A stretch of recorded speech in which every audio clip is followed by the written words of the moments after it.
Brothers and sisters, magandang hapunan na po sa inyong lahat. Dahil maghahapunan na. Amen. So ngayon po natin ang ating pagbasa mula sa Ebanghelyo ni San Marcos sa kabanatang 14, talatang 12 hanggang 16 at talatang 22 hanggang 26. Ganito po ang sinasabi, unang araw noon ng piyesta ng tinapay na walang pampalsa, araw ng paghahain ng kordero.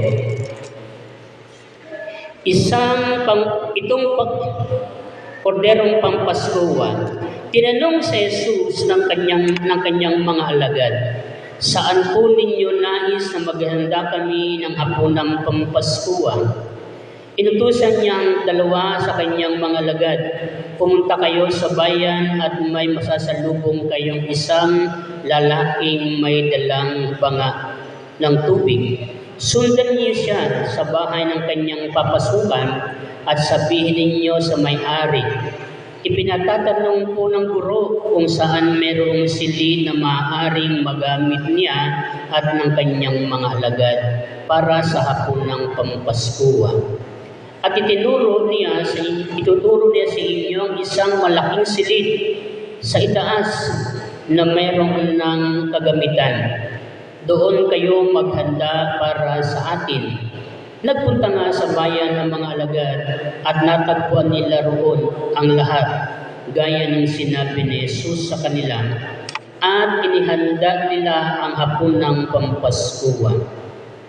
Habang kumakain sila, si Jesus ay dumampot ng tinapay at nagpasalamat sa Diyos. Pagkatapos kanyang pinaghati-hati ang tinapay at iniabot sa mga alagad, sinabi niya, kunin ninyo ito, ito ang aking katawan. Dumampot din siya ng kupa at matapos magpasalamat sa Diyos, ay inabot din niya iyon sa mga alagad at uminom silang lahat. Sinabi niya, ito ang aking dugo na pinapagtibay nito ang tipan ng Diyos. Ang aking dugo ay mabubuhos para sa marami. Tandaan ninyo. Hindi na ako muling iinom pa ng alak mula sa katas ng ubas hanggang sa araw na ako'y uminom ng bagong alak sa kaharian ng Diyos.